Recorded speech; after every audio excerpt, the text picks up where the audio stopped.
JP Spiritual Corner gi Manipuri Sabbath School Lesson Study Hour asibu Midyeng tabi riba nakoy kwai pom namakpu nakoy gi host Evangelist JP Thaime ehagna Prabhu Jisu Christ gi mingda taram na amuka okchari Ishor gi thawjal gi mapan na ngasi shu amuka akoy anauba numit thengna re hairaga anauba hapta amuka akoy gi punsi da hap chinbi duna Prabhu Jisu Christ gi maram da hen na thoina amuka naina ningai akoy gi damak ta matam pibire masigi damak ta akoy ishor bu thagat chasi ngasi asi para taruk subani lesson number 6 para gi maming na more testimonies about Jesus Jisu Christ gi maram da mayam na hen na sakhi pi khibasing adugi maram da ngasi akoy naina gadori ngasi gi memory text asi akoy na yengminagani John 12 ki 32 John tarani thoi gi kunthra ga ni thoi aduda sumaina iduna laye and if I be lifted up from the earth will draw all men to myself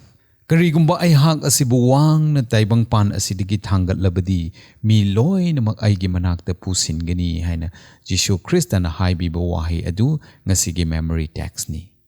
para asi naina ba matam da akoy hen na gyan taba ngam ningay ishor da akoy amuktang haijasi sargada layba akoy pumna magpu sembi ba yok thakpi ba ipa ishor amuka akoy gi punsi sangdok halle hairagan nahaki asigumba wahi asi tana na ba matam pibi ba gidamakta thagat chari ipa hauze akoy na ki wahi nei nagadori akoy miyoi ba akoy ni akoy gi ason ba kaya laye akoy na ki wahi se gyan ta ba ngamda ba kaya marum thengnarakani adubu ishor na ki thawai aseng bana akoy bu insin biu ngangadori ba tamgadori ba tagadori ba mayam ase hen na thoina na ki maram da khangjilaga nangbu nungsiraga nangi tung in ba ngamba adu ohen biu masigi para nainaba asina nahaka akoy gi marakta lainariba mari ase hena chetsin hanba hena naksin hanba oihan biu haina akoy bu ngakpi senbiriba ipa ishor Prabhu Jisu Christ gi mingda nijari amen Jisu Christ na mahak asi ishorni haibagi maramda mina gyan taroidaba mawangda haikiba laite haibadi mahak ishorne haina miyoibana ingak ngakkadaba miyoibana kigadaba gyan taroidaba mawangda haikiba karishu leite adubu miyoiba icham chamba minasu mahakna ngangliba mahakna tawriba ase gyan tajasunu haina yamna laina Jisu Christ na mahaki maramda takpiki mahak ishorni haibase khangjasunu haina khudam kaya utpiki angakpa thabak kaya tawbiki madu singdo uraga miyoibana masidi miyoibana tawba ngamba miyoibana ngangba ngamba thabak natte mase ishordagi oigani haibado khangjasunu haina Jisu Kristana khudam changdam amadi angakpa thabak singse mahakna tawbiki adugumba khudam changdam angakpa thabak singjuna mahak ase ishorni mahak ase mesaya ni mahak ase kanbiba mapuni haibado utpa takpiba amadi khanghanba oiki Jisu Kristagi damakti adubu akoina tamminakre amadi khangminakre madudi Jisuna adukki matik khudam piduna angakpa thabak tawduna mahak asi ishorni haiba takna naba hotnazarasu miyoi kharanadi khangna una adumak Jisubu ishorni haiba yaningkhide lausiningkhide amadi thajaningkhide asum tawduna miyoi ba haibasida kanglup ani thokna khaidorakpa hoki kangbu amana Jisubu thajaba aduga kangbu amana Jisubu thajadaba handaki hapta asigi parasida Jisu Krista ase tasengnamak mesayani ishorni kanbiba mapuni haibado aikhoibo khanghanbiba adu tamgadori aduga loina na Jisuna miyoiba aikhoibo kanbinanaba aran khubam pinanaba tawkiba thabak thauram sing aduso aikoi tamgani Jisu Krista ase yamna nolukpa ishorgi yawmachani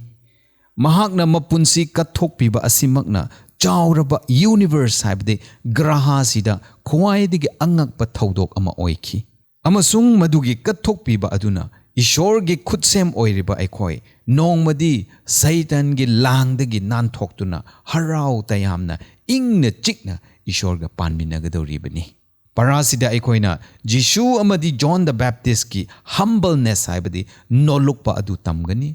Jisu asi yawmasani haibage maramdasu amuk tamgani Jishu ase ahingba tal aduni haibasu aikoina yengani. Jishu asi ishorgi nungsijarba machani pani amadi Jishu asi Messiah-ni ningthoni kanbiba mapuni haiba hiram singsida maru oina aikoi nainaminagadawri. Aikoi yengsi Sunday ge para aduda humility of soul. Thamoida wakhalda nolukchaba John the Baptist ke wari adu aikoi tamsi. John chapter 3 ge verse 25 tagi 36 pawagi manungda aikoi hojik yengminagadawri. Haukiba parada tamkiba aduda Jishu ge sebok singna John the Baptist ge sebok singdagi hen na minau pusinba hen na baptize tawbiba asise masing yamkre haibase ubada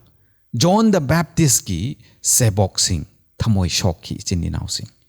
ikaiba phauki adudagi hen doktuna makhoida kallakpa mihauba haurakki kanabu kallakpa Jishu ge sebok singbu kallakpa hauki kanabu kallakpa Jishu Christabu kallakpa hauki makhoigi wakhalda kallak mihauba haibadu lairabanina makhoina makhoigi oza oiriba John the Baptist ki manakta larga hiram khuding se paudamki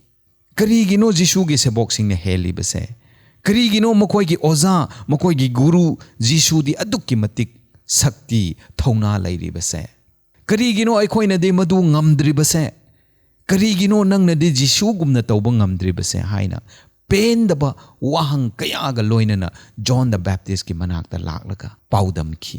hoi miyoiba kaubanina John the Baptist ki sebok singsu makhoina heningba makhoina ngamningba makhoibu mina khangbiba makhoigi maramda mina aphaba haibiba adu pamlamki tawbabudi makhoina kalak leibase aphaba thabak tawbagi hiramda budi oye haibadi phattaba tawbada Jishu ge sebok sing ne henkhre huran bada mi ne henkhre khanna chaina bada mi ne henkhre ai khoisu makhoidagi hen huralu se mi phuru se phattaba thabak tawru se haibagi hiramda di natte John the Baptist ge sebok sing na hairi badusu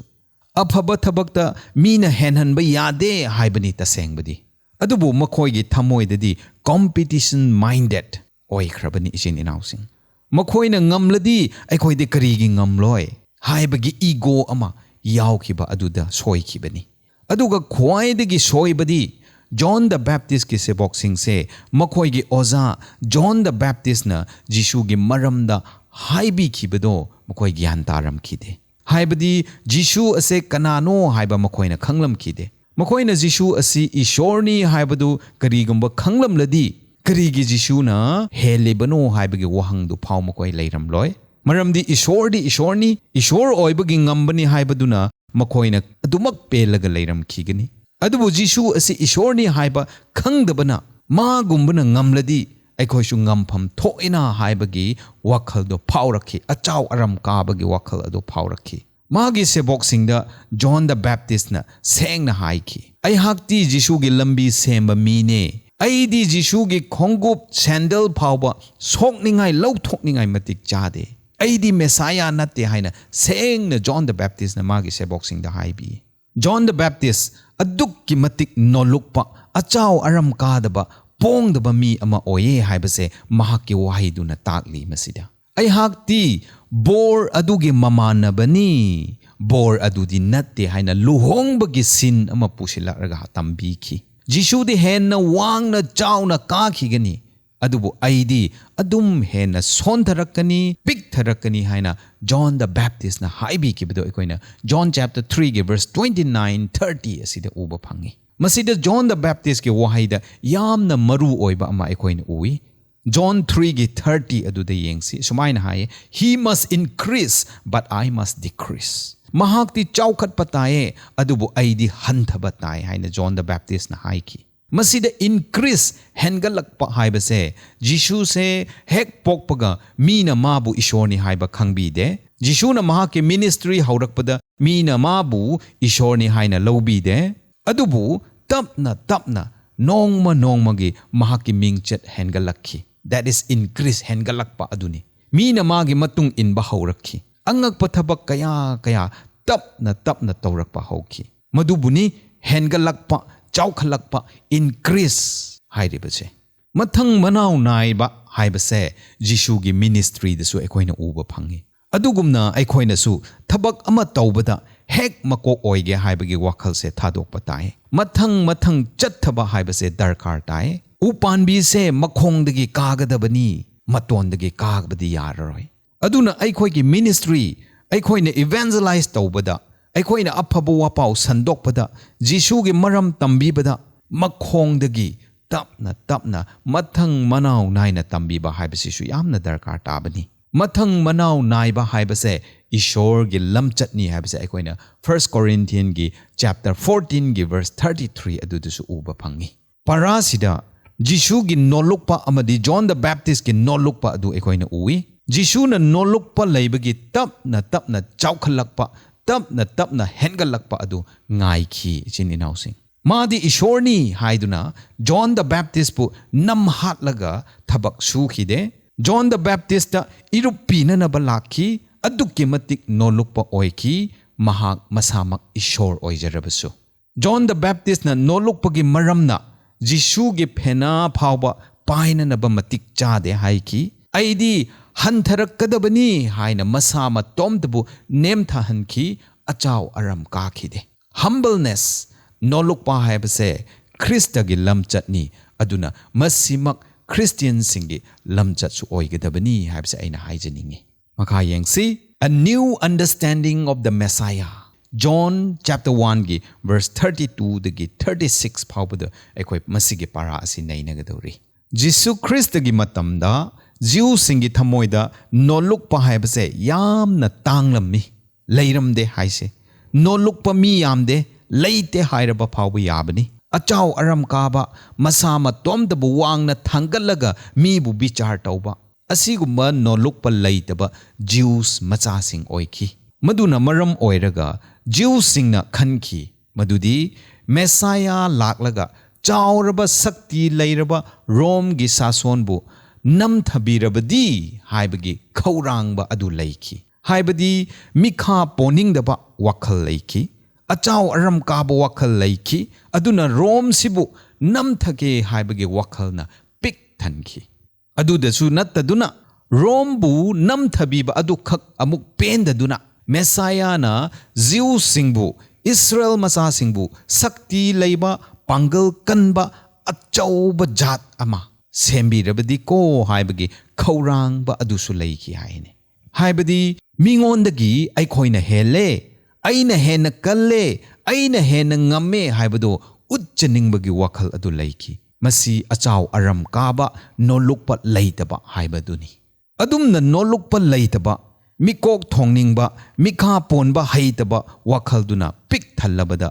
Jishubu makoina Messiah ni haibado khanglabasu pamlamde ko isininausing thajaninglamde yaninglamde Jishu Kristabu Makoigi apambadi Jisu asi Messiah ni hairadi makoigi apamba makoigi anningba adu thungalu haibasini Rome gi sason bu loisin halu haibasini Jew zati asibu achauba jati khutkan pangalba jati oi halu haibasini adu oiradi aikhoina nahakpu Messiah ni aikoigi ningthau ni aikoibu kanbiba mapu ni haibado aikoi yage haibase Jew singi wakhalda chap yungna laikibani Jew singna majati chawkhananaba majati khutkan panganba jat oinanaba haibagi wakhalon du khak laikibana Jisu bu ishorni haina lausinning khide Jisu da gidi magi jati na hena lumna luna khali masigi parada aikoina tamsinba yabase achumbaga jatiga sinna thokanu haibasini haibadi jat ki inat ki chatnabiduna hena lumna lauraga ishorbu amadi lining laisholbu nathaiba adu tawganu haibagi para se koi lausinsi John the Baptist nadi Jisu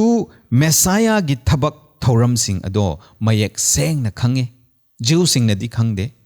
adugi maram na mahak na haye Jisu ase the Lamb of God not the Lion of the tribe of Judah that most of them were looking for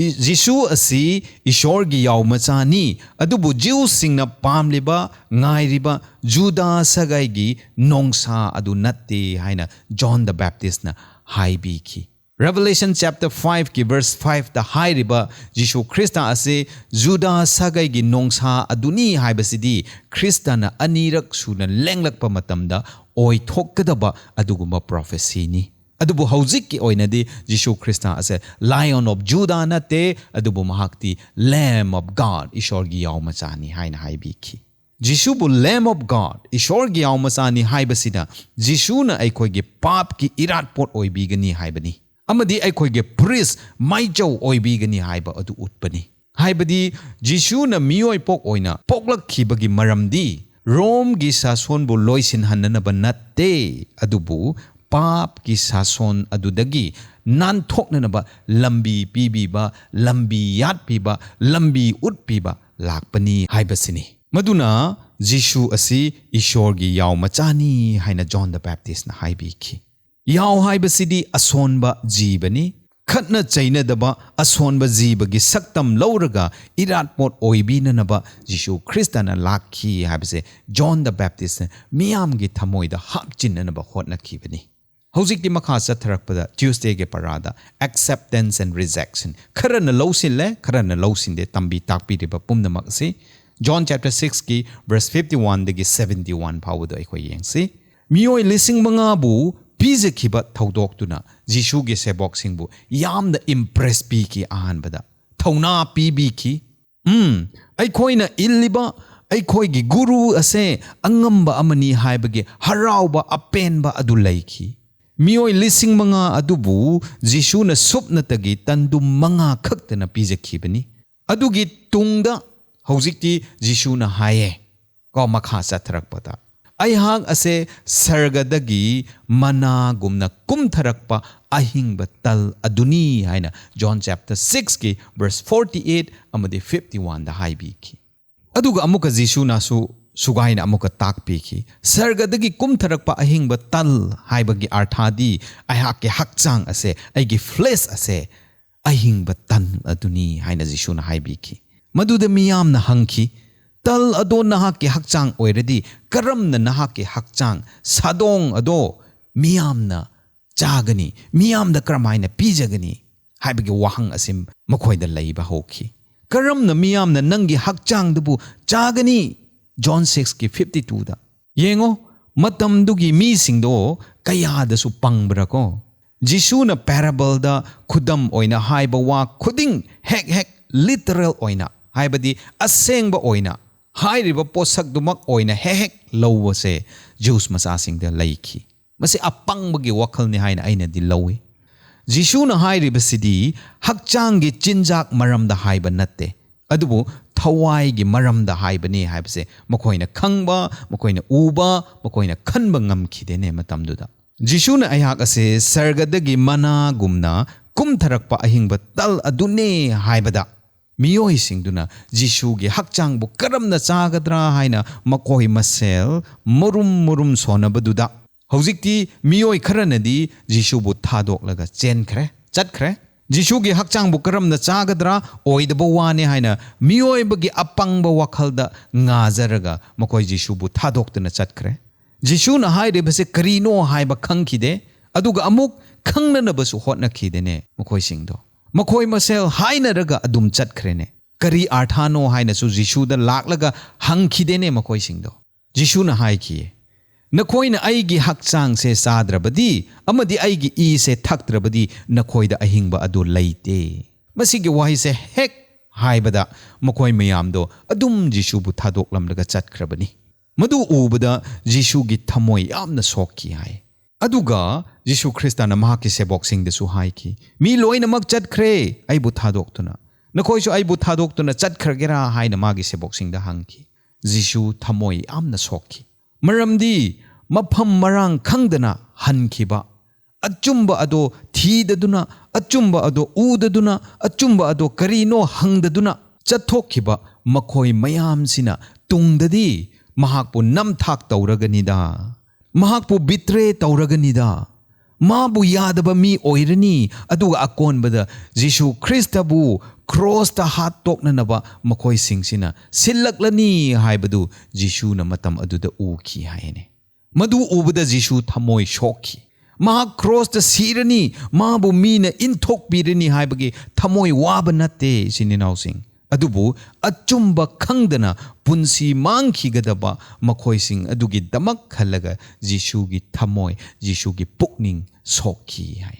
Lomba naidana sikhigadaba khangba ngamlaroidaba waba khanggadaba adudagi kanbige nakhoina awaba khanggadaba adugi mahut aina khangbige nakhoina sigadaba adugi mahut aina sibige aduga aina sibiba aduna nakhoi hingba oishnu haina aduk nungsina kanbige haina laklaga Jishubu kanbiganu kanbiba pamde haibagi matagumna Jishubu makhoi loinamakna thadoktuna chadkhiba haibase Jishugi thamoida kayamuk soklamgadra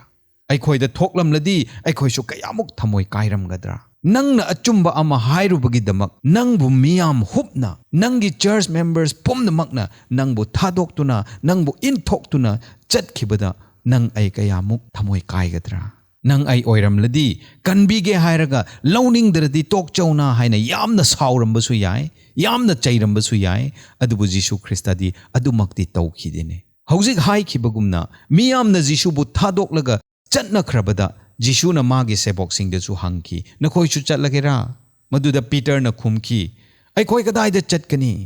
lomba naidaba ahingba adudi nang nattana kanadasu leite haina Peter na khumki John chapter 6 ki verse 67-68 aduga verse 69 da Peter na Jishu da hai Jishu Krista nang asidi Kristani Jishu asi Messiah ni haina chaw na maduda amuka Peter na Jishu ge maramda sakhi piki. Okay, mathangda aikoi amuka yengsi John chapter 5 ki verse 36 to 38 pawba aduda mapa ishorna macha Jishu Krista ge maramda kramaina sakhi piki bra. John the Baptist nasu Jishu asi ishorne haibage sakhi mayam pikre Jishu masamakna tawkhiba khudam kaya marumna amadi angakpa thabak singnasu Jishu ase ishorni haibage sakhi pikre aduga amuk Jishu na asumnasu haiki aigi maramda aigi ipa ishornasu sakhi pigani haina Jishu na haiki yengse karamna mapa ishorna macha Jishu Kristagi sakhi oikibage Jishu na baptize tawba numit tuda Jishu ase ishorgi machani ishorni haibage sakhi chawna pikre aduga amuk Mount of Transfiguration saklon on thokpagi ching adudasu Jishu ase ishorne haibage sakhi chawna mapa ishorna pibiki ishorgi khonjel adu miyamna taki Jishu ase ishorgi machani haibage ishorgi khonjel ado miyamna taki maduna mapa ishorna miyamda Jishu ase ishorni haibage sakhi piba oiki aduga amuk Jishu Kristana cross ta siba numit tudasu mapa ishorna Jishu gi sakhi piki karamna Jishu sibada mapa ishorna sakhi piki bano aikoi muktang yengsi Jishu na cross takta siba se taibang panbagi pap kokpi na nabani haibase aikoi na loina khange pap kokpi ba haibase miyoi ba amana ngamba thabakti natte ishor nattana pap kokpi ba ngamde adudi pap kokpi nanaba sibige haiba matamda mapa ishorna hoi haina yabi khiba asimakna Jishu ase pap kokpi ba ngamba ishorni ko haibagi sakhi do mapa ishorna pikhi numituda adu khak nattana Jishu na siba matamda taibang pan nikhi yuhar hakhi numit mamsin ki amamba na thanki laisangdo asengba amadi khwaidigi asengba ka khaidoktuna thamliba phizang curtain ado miyoi bagi khut yaudana matom da segai rakhi pumna maksina takliba sidi siriba Jishu se micham nang aigumba natte adubu ishorni haibagi sakti singdu masida sakhi oina mapa ishorna utpiki sargada leiba mapa ishor maknasu macha Jishu asi ishorni ishorgi machani mahak ishor makni haibagi sakhi piraba phawba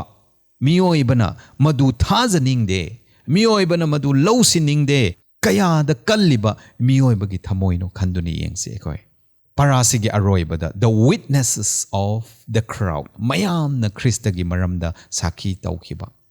John chapter 7 gi verse 37 degi 53 matik magun na thalaba Jishu Kristagi tambi takpiba maru oina mahak masamak ki maramda sakhi oishnu haina angak pakhudam kaya piduna haibi rabasu